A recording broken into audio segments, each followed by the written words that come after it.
എല്ലാ കൂട്ടുകാർക്കും ഇന്നത്തെ ഈ വീഡിയോയിലേക്ക് സ്വാഗതം. ഇന്ന് നമ്മൾ ഉണ്ടാക്കാൻ പോകുന്നത് സ്പൈസി ഫ്രൈഡ് ഷ്രിംപ് ആണ്. ഇതൊരു സിമ്പിൾ റെസിപ്പിയാണ്, നമുക്ക് പെട്ടെന്ന് ഉണ്ടാക്കിയെടുക്കാൻ പറ്റുന്ന ഒരു റെസിപ്പിയാണ്. ഇതിൻ്റെ ഇൻഗ്രീഡിയൻസ് എന്തൊക്കെയാണെന്നും എങ്ങനെയാണ് ഉണ്ടാക്കിയെടുക്കേണ്ടതെന്നും നമുക്ക് നോക്കാം. ഇതിൻ്റെ ഇൻഗ്രീഡിയൻസിൽ ആദ്യം വരുന്നത് ഷ്രിമ്പാണ്. ഇത് നമ്മൾ എടുക്കുന്നത് പ്രീ കുക്ക്ഡ് ഷ്രിമ്പാണ്. 250 ഗ്രാം 250 ഗ്രാംസ് ആണ് നമ്മളിവിടെ എടുക്കുന്നത്. അതുപോലെ തന്നെ ginger powder, garlic powder, turmeric powder 1/4 teaspoon വീതവും, പെപ്പർ പൗഡർ കുരുമുളക് പൊടി 1 ടീസ്പൂണും നമ്മളിവിടെ എടുക്കുന്നുണ്ട്. ഒരു ഞുള്ളു ഉലുവാപ്പൊടിയും ആവശ്യത്തിന് ഉപ്പും നമ്മളിവിടെ ആഡ് ചെയ്യുന്നുണ്ട്. മുളക് പൊടി 1 ടേബിൾ സ്പൂൺ ആണ് നമ്മൾ എടുക്കുന്നത്. ഇത് ആവശ്യത്തിന് നമുക്ക് ആഡ് ചെയ്യാവുന്നതാണ്.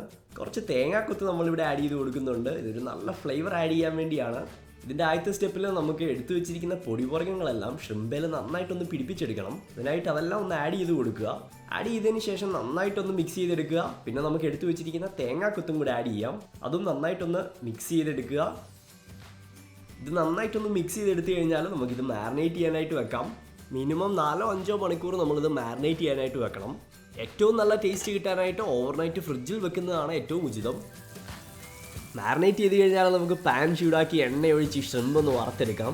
ഈ ഒരു റെസിപ്പി പെട്ടെന്ന് നമുക്ക് വീട്ടിലുണ്ടാക്കിയെടുക്കാൻ പറ്റുന്ന ഒരു റെസിപ്പിയാണ്. ഷ്രിമ്പ് ആയതുകൊണ്ട് തന്നെ ഇതിനധികം നേരം കുക്ക് ടൈം ഒന്നുമില്ല.